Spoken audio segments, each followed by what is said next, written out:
Hello friends, मेरा नाम खालिद है और आप देखना शुरू कर चुके हैं इंडस्ट्रियल सेफ्टी से जुड़ा चैनल इंडस्ट्री सेफगार्ड। जैसा कि आप जानते हैं कि हम लोग हर वीडियो में इंडस्ट्री सेफ्टी से जुड़े हुए एक नए टॉपिक पे चर्चा करते हैं। तो आज हमारा डिस्कसिंग पॉइंट है रिस्क कंट्रोल मेथड। कैसे हम रिस्क को कंट्रोल करेंगे, साथ साथ ये भी जानेंगे कि हज़ार्ड में और रिस्क में क्या अंतर है। साथ ही साथ हर एक कंट्रोल मेथड के एग्ज़ाम्पल पे भी हम लोग चर्चा करेंगे। तो वीडियो के साथ बने रहिए ताकि ये टॉपिक रिस्क कंट्रोल आपका पूरी तरह से कवर हो जाए। चलिए ये जानते हैं कि हज़ार्ड क्या है और रिस्क क्या है। तो आप बेसिकली ये जानते हैं कि हज़ार्ड एक सोर्स है या सिचुएशन है जिसमें ऐसी क्षमता है कि वो नुकसान पहुंचा सकती है। तो अब ये नुकसान किसको पहुंचा सकती है, बहुत लोगों को इसके बारे में ज्ञान नहीं होता है और वो ये कहते हैं कि हमारे एम्प्लॉइज़ को, हमें। लेकिन ऐसा नहीं है। हम एज ए सेफ्टी प्रोफेशनल हमें चार चीज़ों को सेव करने की सोचनी चाहिए। फर्स्ट हमें यानी पीपुल्स को, देन इन्वायरमेंट को, फिर एसेट को एंड कम्युनिटी को। तो ये चार चीज़ों को जो हार्म होने से हमें बचाना चाहिए। तो हज़ार्ड खतरा जो है इसी चार चीज़ों को नुकसान पहुंचाता है। अब हम लोग ये जानते हैं कि रिस्क क्या है, जोखिम क्या है। किसी भी हज़ार्ड के होने की संभावना को ही हम लोग रिस्क या जोखिम कहते हैं। अब हम लोग ये समझने की कोशिश करते हैं फ्रेंड्स के रिस्क क्या है और हज़ार्ड क्या है। क्या रिस्क ही हज़ार्ड है या हज़ार्ड ही रिस्क है? क्या इन दोनों के बीच में कोई डिफरेंसेस है? कभी कभी ऐसा देखा जाता है कि हम लोग कंफ्यूज्ड हो जाते हैं कि रिस्क क्या है और हज़ार्ड क्या है। बहुत सारे डिफिनेशन आप देखेंगे तो हज़ार्ड के अलग डिफिनेशंस हैं और रिस्क के अलग डिफिनेशंस हैं। काफ़ी लंबे लंबे डिफिनेशंस हैं, लेकिन इसको बाय हार्ट करना, याद करना एज ए सेफ्टी प्रोफेशनल के लिए काफ़ी मुश्किल हो जाता है।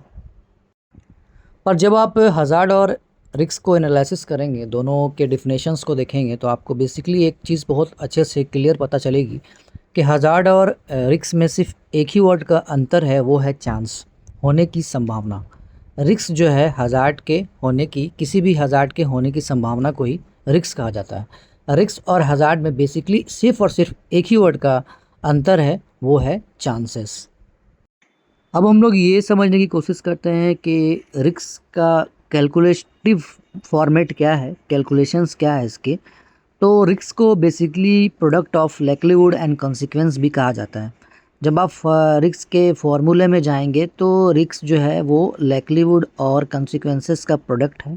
तो लाइक्लीहुड क्या है, किसी भी हज़ार्ड के होने की संभावना है, और कॉन्सिक्वेंसेस क्या है कि अगर वो हज़ार्ड एक्सपोज होता है तो फिर क्या होगा, क्या एलटीआईज होगी, क्या फर्टिलिटी होगा, क्या फर्स्ट एड होगा, क्या मल्टीपल फर्टिलिटी होगी।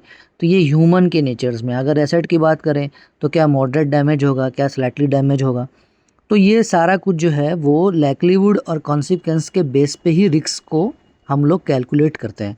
तो आप एक लेफ़्ट साइड में एक बॉक्स देख रहे होंगे लाइक्लीहुड का, जिसमें आप 1 से लेकर 5 तक, यानी रेयर, अगर रेयर है तो कितना परसेंट चांसेस है किसी के हज़ार्ड के एक्सपोज होने का, अगर अनलाइकली है तो 20%, फिर मॉडरेट है तो 45%, लाइकली है तो 80% एंड ऑलमोस्ट सर्टेन है। मतलब ऐसा कोई हज़ार्ड जिसके होने के चांसेस एकदम 95% के आसपास है तो हम उसको ऑलमोस्ट सर्टेन कहते हैं। वह आप ऊपर के सेक्शन में आप देख रहे होंगे, हमने एक मैट्रिक्स फॉर 5:5 कोऑर्डिनेट का मैट्रिक्स है। ये रिस्क मैट्रिक्स है। तो इसमें ये बेसिकली दिखाया गया है कि हज़ार्ड जो ये रिस्क जो है, रिस्क 4 टाइप्स के होते हैं, 4 टाइप्स के रिस्क हैं। एक रेड रिस्क है, एक आप देख रहे होंगे ऑरेंज रिस्क है, एक येलो है, एक ग्रीन है। तो बेसिकली जो रिस्क है वो 4 टाइप्स के ही होते हैं। एंड कॉन्सिक्वेंसेस में आप देख रहे होंगे कि अलग अलग कॉन्सिक्वेंसेस अलग अलग पे अप्लाइज होती है। जैसे अगर ह्यूमन है और एसेट है, कम्युनिटी है, एनवायरनमेंट है, तो सबके इम्पैक्ट अलग होते हैं। जैसे कि आप C1 में देखेंगे तो ह्यूमन के लिए वो नो इंजरी है, तो एसेट के लिए स्लाइटली डैमेज्ड है। तो अगर तो हर के लिए एक अलग अलग कॉन्सिक्वेंसेस क्रिएट होते हैं। ये डायलॉग बॉक्स को आप डीपली देखेंगे समझेंगे तो आपको C1 से बढ़ते हुए C5 तक आप जा रहे हो। तो अगर ह्यूमन की बात करेंगे या पीपल्स की बात करेंगे तो C1-4 आप नो इंजरीज हो सकते हैं, और C2 जो है वो आप फर्स्ट एड केस समझ सकते हैं। C3 जो है वो LTI है, एंड C4 है जो फैटेलिटी है, एंड C5 है जो मल्टीपल फैटेलिटी है। उसी की तरह एसेट भी है, कम्युनिटी भी है, एनवायरनमेंट है। सो C1 से बढ़ते हुए C5 तक सबके कॉन्सिक्वेंसेस को यहाँ पे शो किया गया है। यहाँ पे एक जो वर्ड है वो बार बार रिपीट हो रहा है, जो है रिवर्सिबल एंड हेल्थ इफेक्ट और इरिवर्सिबल हेल्थ इफेक्ट। तो रिवर्सिबल हेल्थ इफेक्ट ऐसा हेल्थ इफेक्ट है जो जो किसी के साथ ऐसा कुछ हुआ लेकिन वो बाद में रिकवर कर गया, तो वो रिवर्सिबल है। इरिवर्सिबल जो ठीक नहीं हो सकता, एग्जांपल ले सकता हूँ कि अगर किसी का हाथ टूट जाता है तो वो रिवर्सिबल है, लेकिन किसी का हाथ कट जाता है तो वो इरिवर्सिबल है। तो ये स्लाइड आपके लिए बहुत ही महत्वपूर्ण स्लाइड है, इसको आपको बहुत डीपली देखना है, समझना है। ये आपको रिस्क असेसमेंट बनाने में भी काफ़ी हेल्पफुल साबित होगा।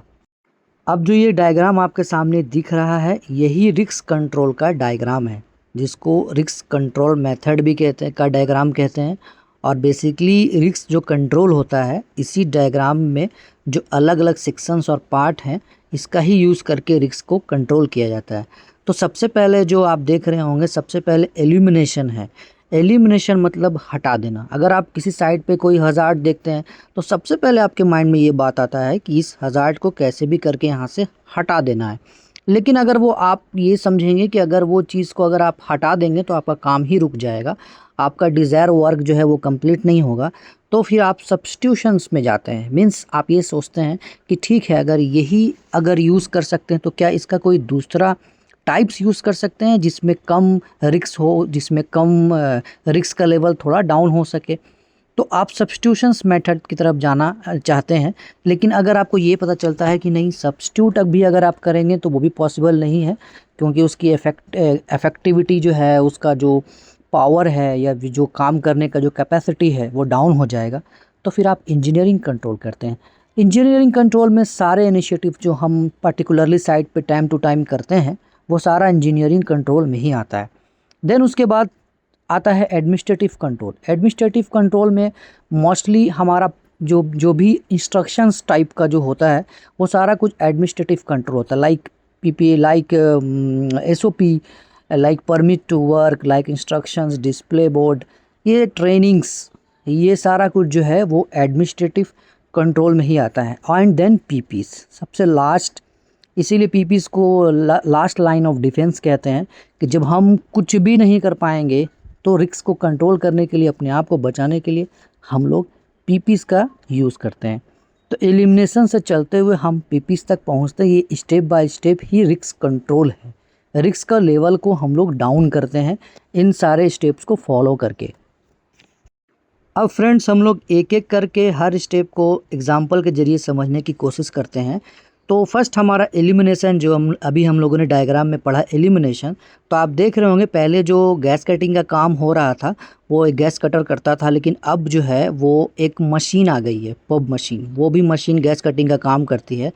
तो ये मैन मशीन इंटरफेस पूरी तरह से जो आदमी कर रहा था, वो वर्कर्स कर रहे थे, वो अब हट गए और अब मशीन आ गई है वहाँ पे। तो ये एक बेस्ट एग्जांपल है एल्यूमिनेशन का। और इस स्लाइड के जस्ट बगल में आप एक पिक्चर देख रहे होंगे जहाँ पर टायर ओपनिंग के लिए जो पहले पुरानी एक पद्धति थी कि हम लोग जो टायर ओपनिंग के लिए उसके नट्स को खोलने के लिए रड का यूज़ करते थे, उस पर एक बंदा चढ़ता था, वो उसको प्रेस करता था। ऐसे में स्लिप हो जाने के चांसेस बहुत ज़्यादा थे। तो इस सारे सिस्टम को हटाकर एक नया मशीन को सब्स्टिट्यूट किया गया है, जिससे जो है नट बोल्ट काफ़ी ईजिली खुल जाता है और उसके जो रिस्क के जो लेवल हैं, जो चोट लगने की संभावना है, वो बहुत कम हो गई। तो ये पूरा प्रोसेस एक बेस्ट एग्जांपल है सब्स्टिट्यूशंस का। अब आप एक एग्जांपल और देख रहे होंगे कि एक्सकावेटर पे जाली लगा दिया गया है।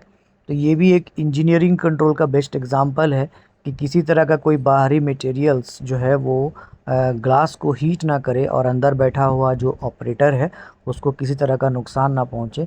तो ये भी एक तरह का इंजीनियरिंग कंट्रोल का रिस्क को डाउन करने का एक मेथड है। इंजीनियरिंग कंट्रोल का एक इनिशिएटिव्स है जिससे रिस्क के लेवल को काफ़ी हद तक डाउन किया गया है। एंड देन उसके बाद आप बगल में देख रहे होंगे कि एडमिनिस्ट्रेटिव कंट्रोल मीन्स के एडमिन या इंस्ट्रक्शंस। तो एडमिनिस्ट्रेटिव कंट्रोल के बेस्ट एग्जांपल एसओपीज़ हैं, परमिट हैं, इंस्ट्रक्शंस हैं, जिसका बेस्ट एग्जांपल आपको स्क्रीन पे दिख रहा होगा।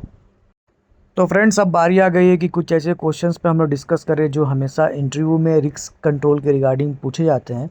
तो इसमें ऐसे कोई क्वेश्चंस नहीं हैं जो आप नहीं कर पाएंगे। अगर आपने मेरा वीडियोस बहुत अच्छे से सुना है और देखा है तो आप सारे क्वेश्चंस को कर पाएंगे। पहला क्वेश्चन है रिस्क क्या है, हज़ार्ड क्या है। मैंने बताया आपको रिस्क और हज़ार्ड के बीच में डिफरेंसेस क्या है। सिर्फ एक वर्ड का डिफरेंस है, वो चांस का।